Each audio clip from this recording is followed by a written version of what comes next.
Okay, so I know a few of you anyway. You are? Nikolai, and you're in course? Course 2. Course 2? Yeah. As a graduate student? Or? Graduate student, yeah, I get medical device. Okay. And Shannon, I know you. I know Steve. And you are? Tina. Which department? Course 3. Course 3, a senior or graduate student? Okay, who's your thesis advisor? Okay, and your thesis advisor is? Professor Slocum. Okay. Over with Anthony. Okay. I know Professor Slocum from way back. Okay. Okay, so I'm Tom Eager, and you already met Simone Belmar. I apologize I wasn't here for the first day of class. I had to go to Livingston, Louisiana. There's not a lot in Livingston, Louisiana, but there is this $500 million facility, which is the National Science Foundation's largest scientific project ever, where they're trying to measure gravity waves from space to prove Einstein's theory of relativity, general theory of relativity. So in any case, they have another $500 million facility out in the state of Washington. And the two of these together are called the Laser Interferometric Gravitational Observatory. And so I actually got to see the detector, which is a clean room building about the size of a football field, full of all this stainless steel, high vacuum equipment and stuff. It was sort of neat. It's more fun than coming to class. Oh, sorry. Okay, anyway. But hopefully we will be able to learn several things and enjoy the time we have together. I'm sure that Dr. Belmar told you that 3370 is in a modular format. He will be lecturing, has been lecturing on material selection. I will be doing the module on joining technology, and I'll talk about that a little bit more. And not doing so much on the fusion module right now, but there are currently 7 modules and you have to do 3, and so you should hopefully understand that. The third module, you can take any 3. In fact, there are people who are not coming to class. There's a student at Wellesley, and she's in economics, and she decided she wanted to take an engineering class. So before she graduated, so she's taking this class because you don't have to know anything to take this class. You just have to come and listen to Tom Eaker tell stories, right? Right. Anyway, you actually do have to do something. You either have to do a term paper, a problem set. If you do 2 of the welding and the joining modules, you can do the problem set, or do a presentation. And I'm getting to the point where presentations are sort of new in the last 5 years. I've actually been teaching the welding and joining stuff for 28 years now. Sort of changed a little bit. Some of those notes go back 28 years that I just handed out. But in any case, let's look at those handouts. The first page right on here is some comments I just took from student evaluations of years past. A good overview of joining processes. If you want something in depth, you're not going to get it here. By in depth, I think that student meant we're not going to solve a lot of differential equations. I solved 1 differential equation just to prove I'm an MIT professor. But in fact, it used to be that no one had to take this course, and I got to teach it for fun, and the people who took it were taking it for fun. Unfortunately, some people have to take it for various reasons now. And they said, next person said they had no background, but they'd learned something. Well, I think that's success, okay? One comment because you still talked about the models. Right. I was going through that yesterday, and I actually said that we're covering most of what is involved with structural materials. Right, well, I was going to... Manufacturing standpoint for property for a fracture, because I was trying to go through kind of the design of the overall process for structural materials. Right. It almost corresponds 1-to-1 with the 7 different models of the class. Yeah, what happened is when I got back from my sabbatical in 1985 in Japan, I had finally gotten tenure, and I decided I could teach a course that no one cared about that I wanted to teach. Because tenure means a number of things. Tenure means never having to say you're sorry. It means never having to write the first draft.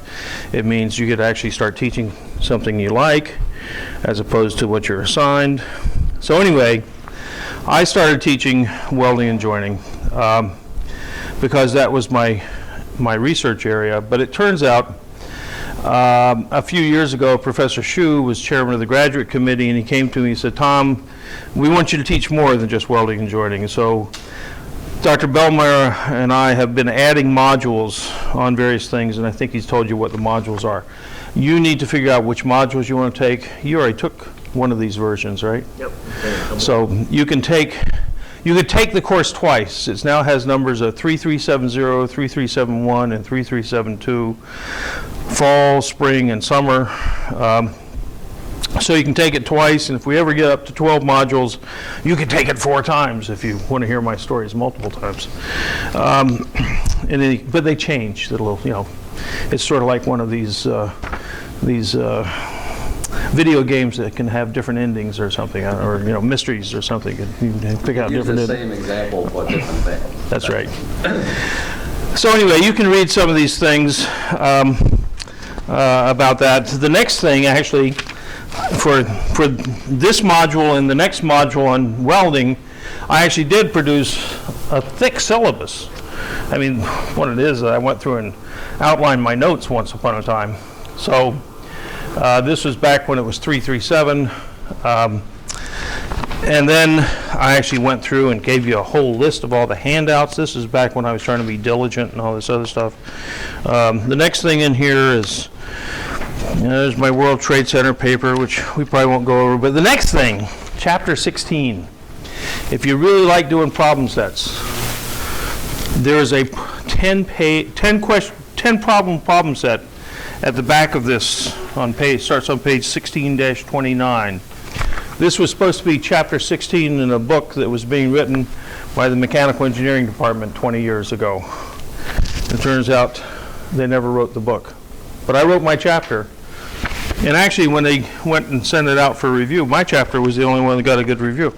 But anyway, this chapter 16, if you don't want to read all this stuff, just read the Cliff's Notes version, which is chapter 16. So, you know, that could be your whole reading assignment for the term if you wanted to do as little as possible with this course. And you could do the problem set. Or you can do a presentation, which should be a 10-minute presentation, no more than about 10 overheads on a topic of your choosing. Ideally, it should be on something that had to do with joining, but sometimes people do casting and other things. I mentioned Professor Hsu told me 3 or 4 years ago, expand the course so there are now modules on casting, and I think Dr. Belmar gave you the list of the different modules. You're going to have to pick one of those modules. We will lecture every day we can, 5 days a week, and there are people who are taking the course who can't come on Tuesdays and Thursdays. Fine, they can watch the video. I've been videotaping my classes since 1992, and I found it was good for the students, so because you can watch the movie if you missed the class, right? I always remember the student who said he used to put it on while he was fixing dinner. He'd watch the video while he's fixing dinner. Shows, you know, what other class can you do that, right? In any case, any questions on the requirement? Do 3 of the modules. 1 will be on video. We will lecture every day of the week. We will probably, if we're fortunate, finish up by spring break in terms of our 2/3 of the modules, if you're taking the 2 live modules, his module and my module. And we will probably ask you to start after spring break. We'll probably start to schedule the presentations. So if you're smart, you can get rid of this course and be done with it by April 15th. And so you can do your taxes. And then you can worry on your other courses in May when everybody's loading up on you, piling on. You can be done with this, right? So any questions? No? If not, I'm going to start talking about welding and joining, which is actually the way I got my tenure, okay? And by the way, if you want to come and talk to me about what modules you might want to take, I'd be happy to sit down with you and discuss whatever your interests are.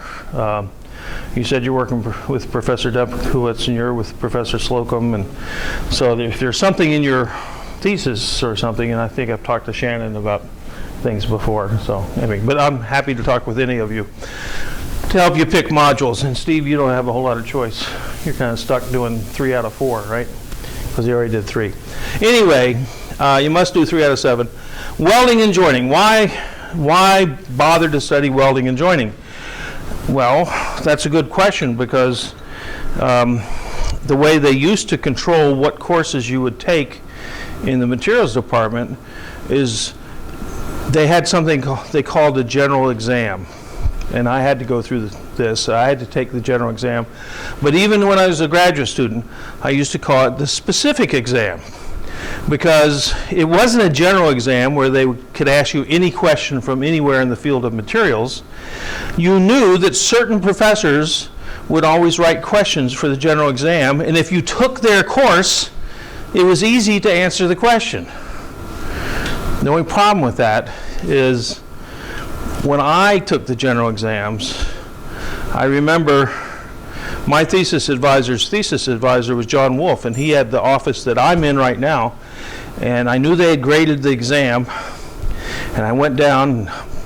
Bob Rose, my advisor, who was where Sam Allen is now, had gone to lunch, and I wanted to know how I did.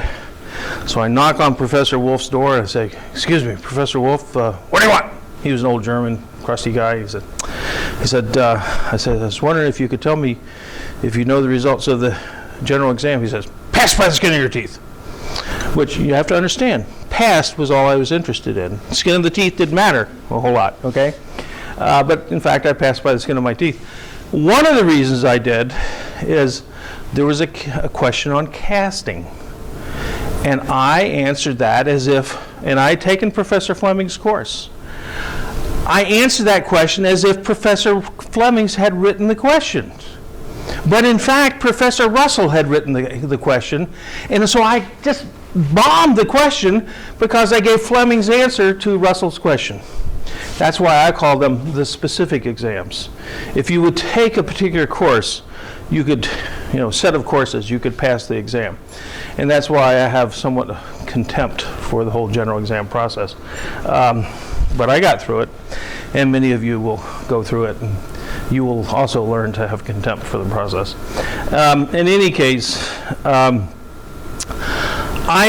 used to write questions for the exam, but one of the problems was they didn't require my course for the exam. And so even if I wrote questions, the students didn't take my course unless they wanted to take my course. So I had to do something a little different. Anyway, why study welding and joining? Well, I studied it because I could get tenure that way. And there's another story to that I won't take the time on. But it has to do with the guy who I replaced, a guy named Bob Moravian. He didn't get tenure. Now, he went on to be president of Carnegie Mellon University, and then he went on to be chairman of Allegheny Teledyne Industries and stuff. So he did a lot better than if he had stayed here, at least financially. By the way, does anybody know who the next president of Carnegie Mellon is going to be? Suresh, yeah, Subra.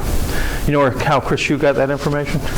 Because I was at the NSF meeting beginning of the week with these guys who were doing the largest project.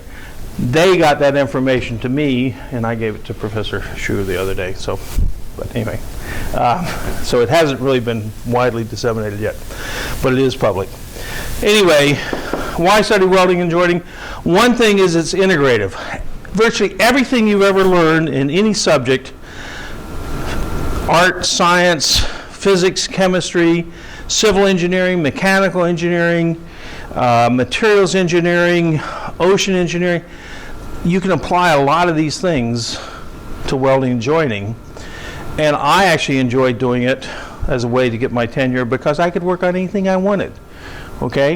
If I wanted to understand how fluorescent lights work, I could go study arcs, because a fluorescent light is nothing more than a low vacuum arc. Okay? It's a low pressure arc. The welding arcs are what we call high pressure arcs or atmospheric arcs. Anyway, so it's integrative. And as a result, you don't have to have any prerequisites for this, but in fact, this is sort of, I see it as sort of a capstone subject to your engineering education. You're not going to know everything from everywhere. I don't know everything from everywhere, but I'll tell you what I know and more. That's actually an old Harold Edgerton story. Freshman came up to him and you know who Harold Edgerton was? Father of the strobe. You go up on the 4th floor of Building 8, okay? And he was actually a wonderful guy. I did my thesis right down the hall from him and got to know him pretty well. And he told the story once of this young freshman came to him. She says, "Oh, Professor Edgerton, I'm so excited to come to your laboratory. I want you to teach me everything you know and more." Okay? So I will teach you everything I know and more. And I don't expect you to have background in everything. One of my goals in this course is to help you understand that you actually know everything from high school physics and chemistry, freshman physics and chemistry, or engineering, to actually solve a lot of problems on your own, okay? You haven't really learned to integrate it, though. I don't think. Most students haven't learned to integrate it. So, welding and joining is integrative, okay? It's improved what we can make. Really, the field of welding and joining goes back thousands of years, from artisans making jewelry and religious objects and things like that, to people in the Middle Ages making weapons, okay, to today, really starting somewhere in the 1880s, people started doing a lot more welding and joining. I mean, before that, metals welding was some blacksmith forging something together, okay, or someone might be soldering or brazing. But we didn't have arc welding. So Humphrey Davy had discovered it in 1805, but no one had a source of electricity until Edison and Westinghouse came along and provided that for us in the 1880s. Once we had a source of electricity, they started using just bare wires to run arcs, and they made lousy looking welds full of pores and Swiss cheese until people improved on it and improved on it. The ships that were built in World War I were all riveted, okay? No one would dare build a critical structure by arc welding around World War I. The guy who was chairman of the Emergency Fleet Committee for World War I was a guy named Comfort Adams. He was a professor at Harvard. And he was an electrical engineering professor. And in fact, he saw the need for greater productivity in building ships, and so in 1920 he actually started the American Welding Society, which actually started in 1921. And so he's the father of the American Welding Society, so far as that goes.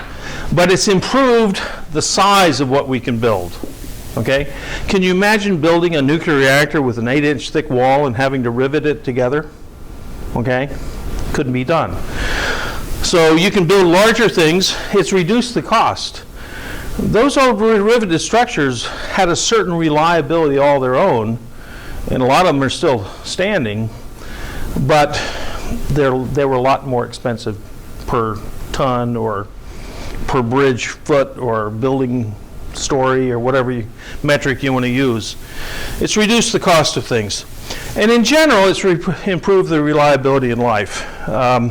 That's not always true, and in fact, to continue with the ship analogy, for World War II, they actually had a huge shipbuilding program. It's called Liberty ships. Anybody know anything about Liberty ships? Ever heard about them?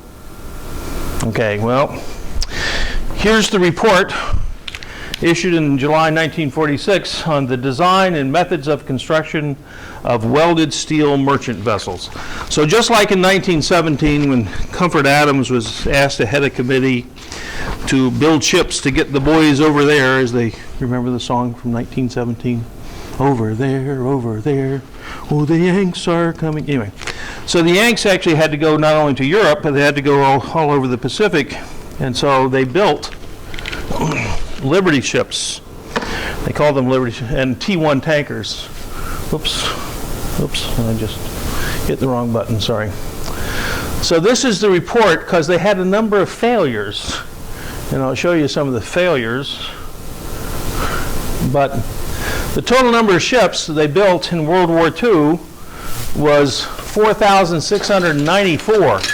They were laying a keel and floating the ship finished full-size ship in 2 weeks in the middle of World War II. Pretty amazing. And a lot of it was because they were welding them together rather than riveting them together, okay?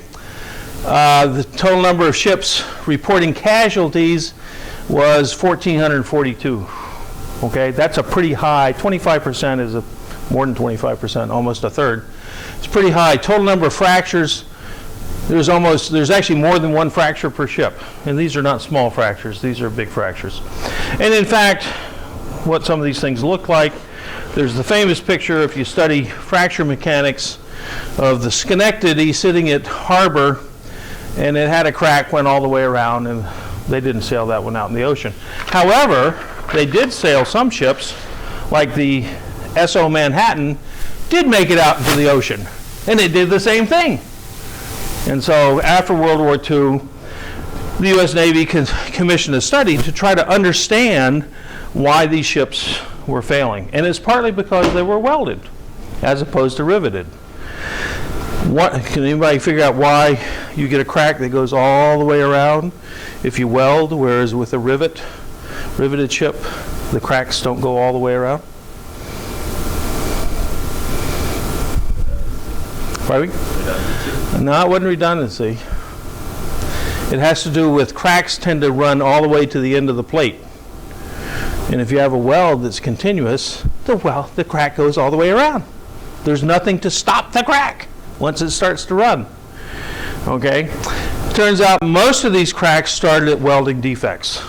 Okay? And so there were 3 places after World War II where big research programs were started to understand what happened to the ships.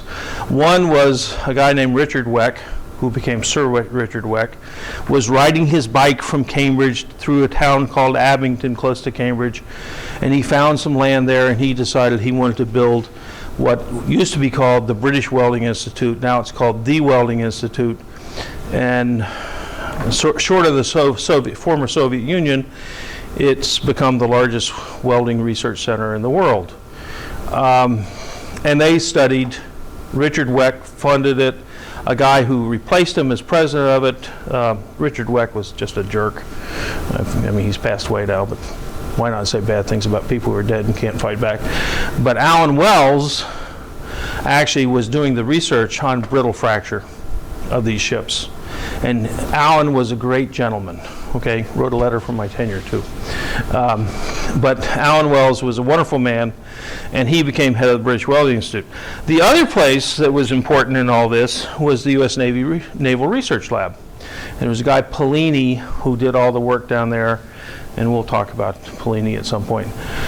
But Pellini, after he finished at the Naval Research Lab, he came to a place called MIT in his retirement from the Navy, and he wrote things about all the work he did at the Navy Research Labs. And the third place where they did a lot of important work on brittle fracture was MIT.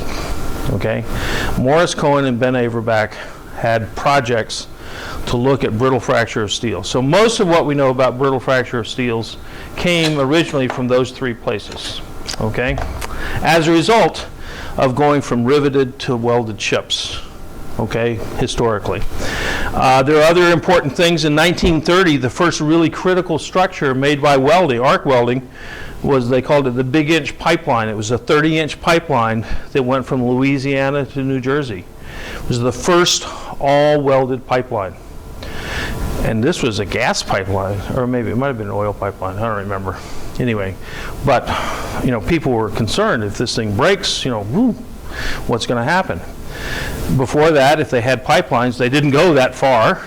Okay, instead of increase the size, and they might have been riveted. I mean, go in California. I've been to some penstocks and built around 1900, and these were all forged and riveted together, great big pipes. Okay, still in use. Okay, so far as that goes. So anyway, it's improved the size, reduced the cost, improved the reliability in life in most cases.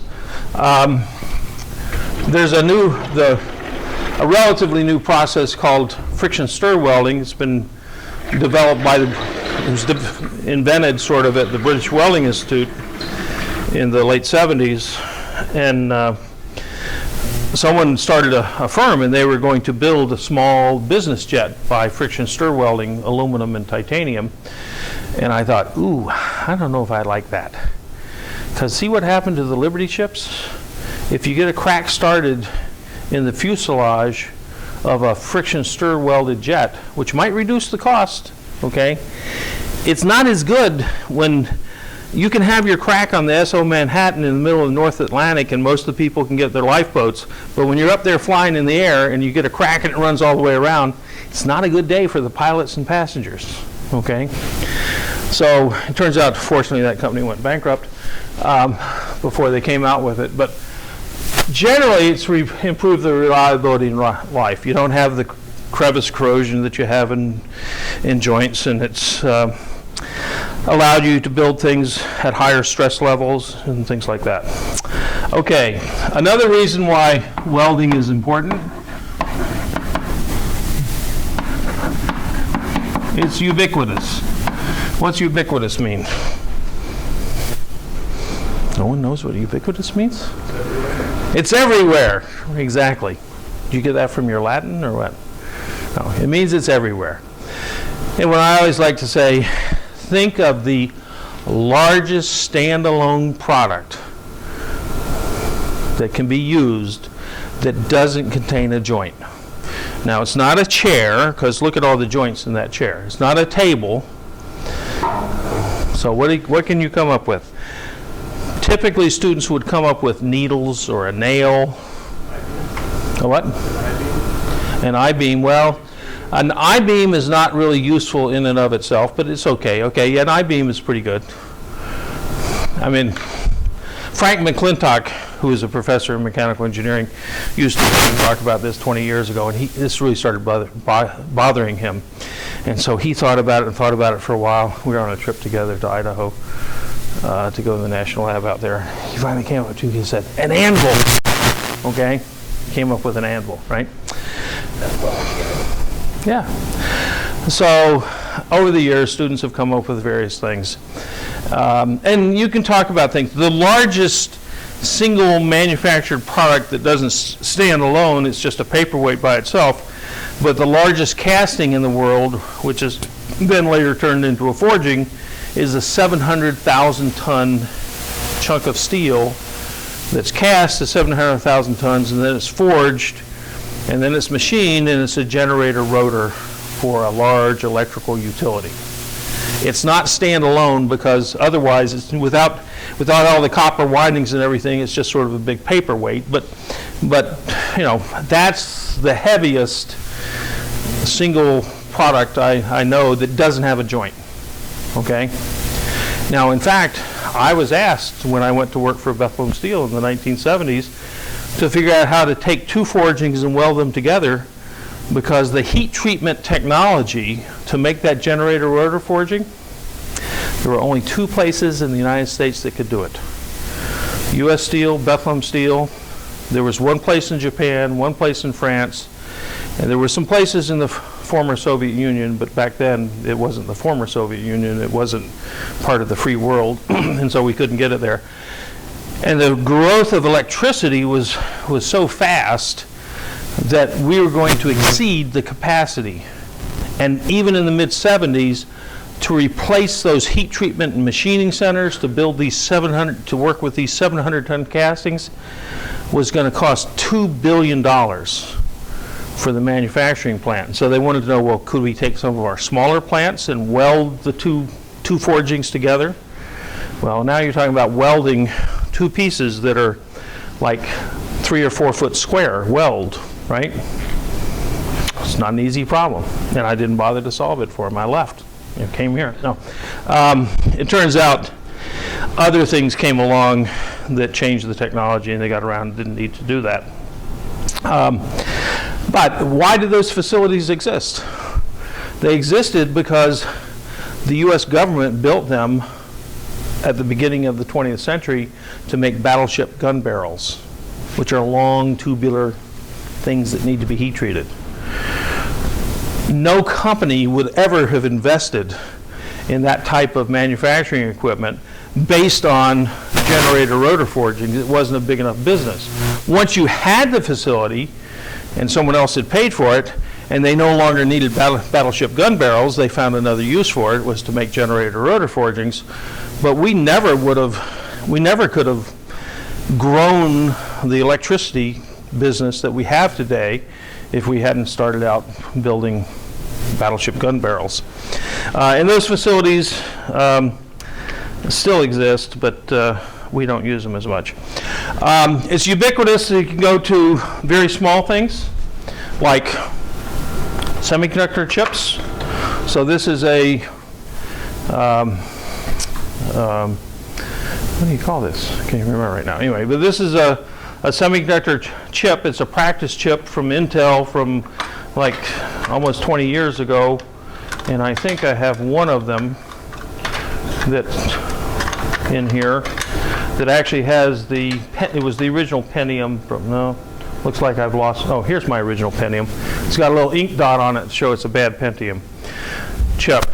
But that's 20-year-old semiconductor technology, but they still use this type of bonding to do the lead connection.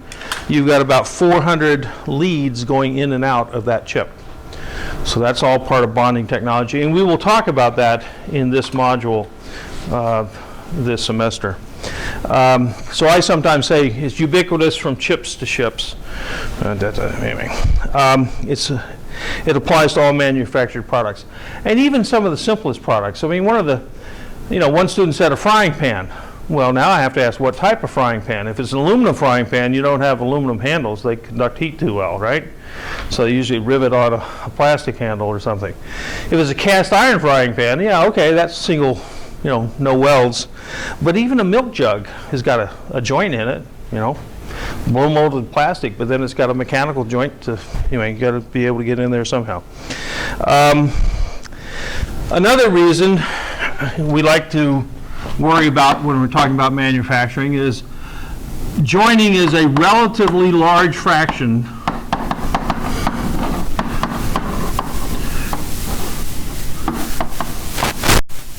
of the manufactured cost.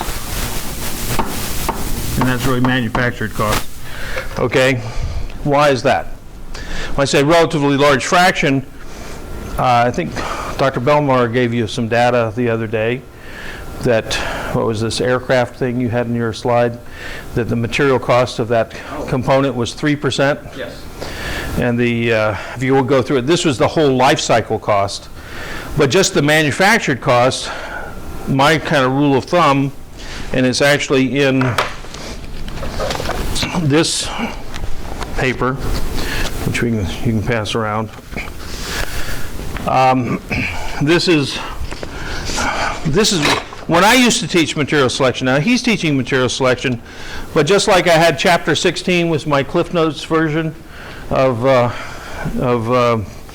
welding joining.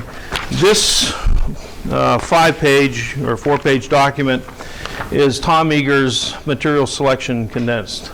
Okay, everything you need to know about material selection, and in here there's a little table that says, actually I have a bigger table. Let me put up the bigger table. It's easier to see if I can find it. That's not much bigger. Here it is. So this should be the same table, because I probably stole the table out of the other one from my lecture notes here. Materials are 10 to 20% of the manufactured cost. Welding and joining can be equal to the material cost. All the costs of the materials, welding is going to be equal to it. Other fabrication. What's other fabrication? Well, you got to machine it, you got to roll it, forge it, whatever you're going to do. Non-destructive evaluation. You got to test it and make sure you did it right. Okay, and that can be equal to your material cost and everything. Your G&A, which is, your engineering to design it, and your administrative costs, because you have to have a human resources department, okay, and all this other stuff. And if you add all this up, you might make 10% profit, or you might lose 10%. depending on how you do everything. But frankly, materials is not a very big cost of the overall manufactured product. But the thing is, welding and joining is a fair fraction of it, but it comes at the end of the process. The end of the process is where you've already got your machining and your forging and your heat treatment. And all these other things are already built into the part. It's almost ready to go. You've just assembled it, you weld it, you screw it up, and you got scrap. So you lost all the rest of that except NDE, right? So when things fail in manufacturing and welding, you've lost an awful lot of value, okay? Because the cost of scrap is high, it comes at the end of the process. Another reason to study all this is we got many failures. So why was I down looking at the NSFs? Why is Caltech paying me to go down to Louisiana and eat barbecue or whatever we had to look at their $1 billion project? Because they have these 4-kilometer long, 4-foot diameter stainless steel ultra high vacuum systems. And it's been operating for 12 years under ultra high vacuum. And come Thanksgiving, they discovered they had a leak. Wasn't a very big leak. So they, along this 4-kilometer module, they finally figured out by gas dynamics, because they could see the pressure rise at one end versus the other end and other places. They found it, found the leak, took the insulation off the vessel because it's on there to bake out the vacuum system and also to damp the vibrations and stuff. This is the most precise measurement ever made. It's 1 part in 10 to the 23rd, and they're undergoing a $100 million upgrade, so it'll be 1 part in 10 to the 24th, which is essentially at one of the quantum limits. It's trying to measure movement of this beam tube that would be coming from a supernova explosion in space because of gravity waves, according to Einstein's general theory. They can actually measure where the moon is because this 4-kilometer beam tube, it's a Michelson interferometer, it's got a big laser inside it, actually changes 1 millimeter in length depending on the location of the moon. Okay? A 4-kilometer piece of steel, the moon's gravity will change the length. Now it does it over 6 or 8 hours. They're looking at gravity waves from space that might have a periodicity of 1 second, okay, from a supernova explosion. Anyway, when they had to align this thing, it was a feat of civil engineering. It turns out the Italians actually did something apparently similar. They had to build a linear accelerator. But you had to align this 4-kilometer object so the laser could go straight down it within about 1 centimeter at the other end. Okay? And the whole thing, anyway, you have to keep the sun off of it or it'll change lengths and distort and everything.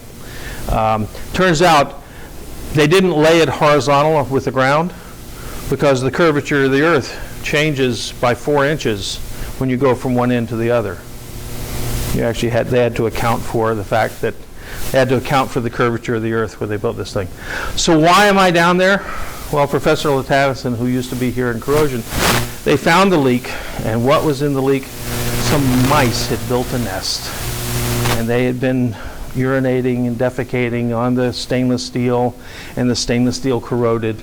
And here's this $1 billion facility, and a few mice have jeopardized this facility, okay?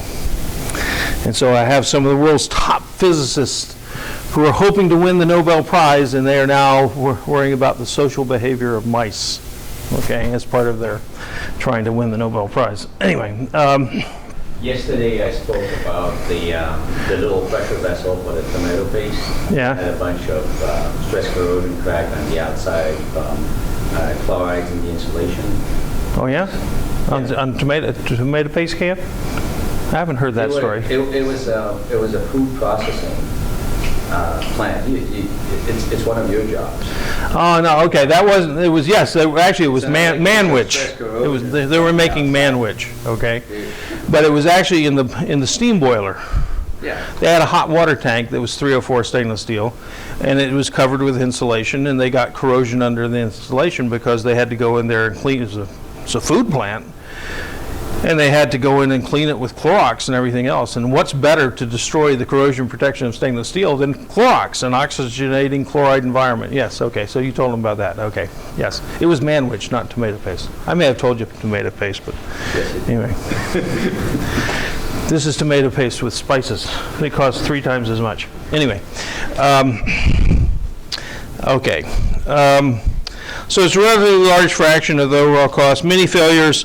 The space shuttle. When the space shuttle blew up in 1986 or whatever, one of my students came rushing in. Oh, did you hear the news? The space shuttle just blew up. And this is before the internet, so things didn't pass quite as quick. And my first comment was, I bet it failed at a joint. Actually, I said I bet it failed at a weld. I was wrong. It didn't fail at a weld, but it did fail at a joint. It was no ring seal. Okay? And so it turns out when something fails, it has a very high likelihood of failing at a joint. The first year I was on the faculty, we had a guy in fatigue and fracture named Professor Reggie Palou, and he was teaching fatigue and fracture, and some of the graduate students came to me and said, do you know what Professor Palou was saying in his class? I said, what? He says, something won't fail unless it's been welded. And I thought, I'm in welding.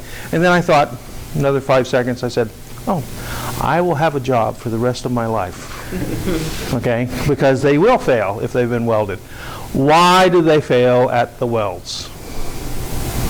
Anybody think of a reason? Yes? You have degradation of material properties? Many welds fail because you just can't get the same properties. High-strength aluminum alloys, very difficult to weld them and get 100% joint, what we call joint efficiency. You make a little tensile bar and you just put a weld across. 6061 aluminum, one of the most common, you might get 50% joint efficiency compared to the heat-treated properties. That's not true so much in steel. We actually can get 100% joint efficiency in steel, and in material selection, or my version of material selection, which actually brings me to another handout called The Future of Metals.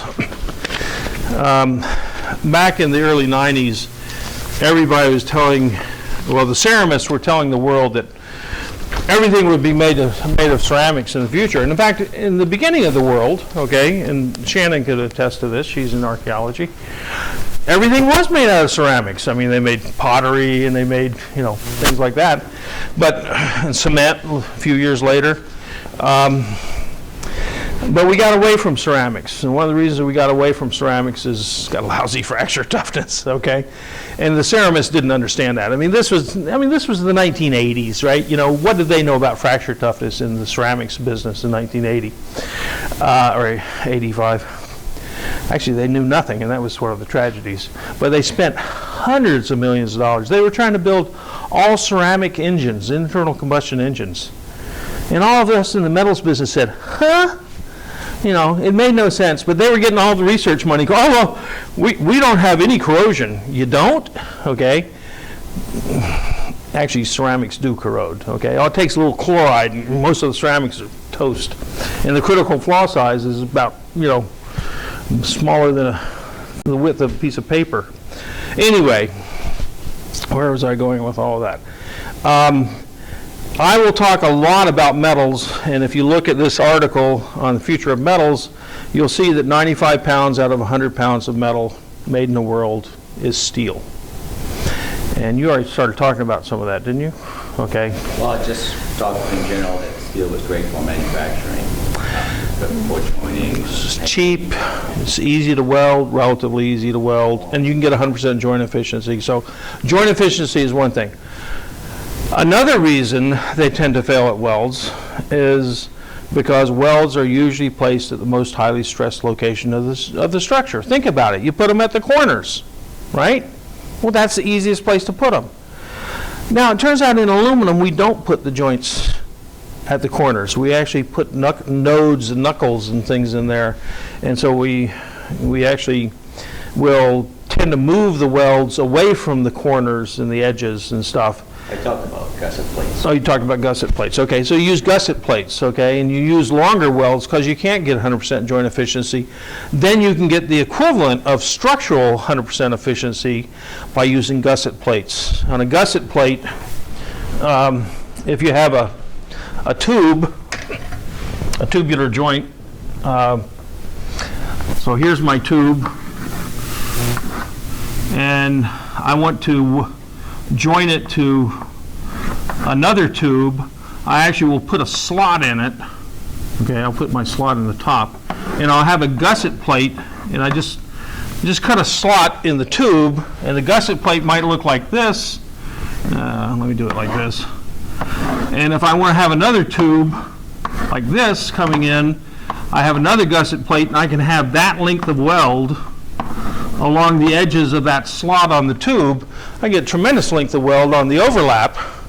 It's not very efficient from a space point of view, but I can get 100% joint strength, okay?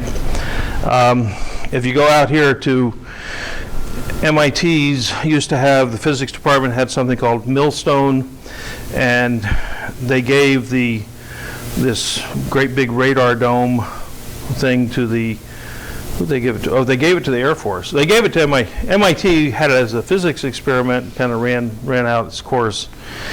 And they gave it away, and MIT Lincoln Laboratory took a $20 million project, which I think turned into a $100 million project with overruns, so that they could do 300 gigahertz radar into space. And why do they want to do that? There's all kinds of little things flying up there in space, in these little satellites. And the Russians didn't always send us a photograph and a spec sheet on each one of these satellites. So now, it used to be we could just sort of see a blob up there that might be the size of a basketball or something. Now you can see, you can read Adidas or something on it, right? I didn't say that, okay? Oh, I did, okay? But now with 300 gigahertz imaging, you can actually see the antenna and things like that. I've actually seen some of these pictures, or simulations of these pictures. But great big aluminum structure, the size of a football field, had to be made lightweight. Dr. Belmar worked for the firm that helped design this thing for Lincoln Lab. But it's basic, and it had to be accurate within like 3 millimeters on the surface or less. Something like that. Over 100 yards. The main aspect was also stiffness. They could handle some misalignment right at the beginning because they can adjust for it. But then when they wanted to change the orientation of where they were looking at, just the weight would distort it, right? They only had so much they could accommodate live. They could accommodate the original installation. Yeah, they had active sensors and things. I got involved in it because they went out for bids and no welding shop would bid on it. The tolerances were just beyond what anyone could imagine. So we actually had to find shops that would, and kind of come up with fabrication techniques that would make it possible. It was built here in Massachusetts. Yeah, by a firm that does a lot of work for General Dynamics Electric Boat. Okay, the people who build nuclear submarines. In any case, there are many failures. This quote from Professor Pellew of something won't fail unless it's been welded, I've been using it in my course for years, and in 1992 I was invited to give the Houdrament lecture of the International Institute of Welding up in Montreal. So I had a room full of 500 of the world's top welding engineers, and I was giving the opening lecture for this conference, and I put up something won't fail unless it's been welded, and I had R. Pellew as the author of this, and it was just dead silence among all these engineers, okay? And then all slowly a little ripple of laughter went through the room. But I thought, uh-oh. But I like it. Well, there's a reason why they fail at joints. Welds aren't always the best material. We go to great pains to do mechanical working of metals and heat treatment. And then if we do fusion welding of it, we wipe all that out. Okay? So it's hard to get 100% efficiency. And then we put them at the most highly stressed locations. And then many times, unfortunately, the quality control is not there. And they don't always put in good welds. Okay?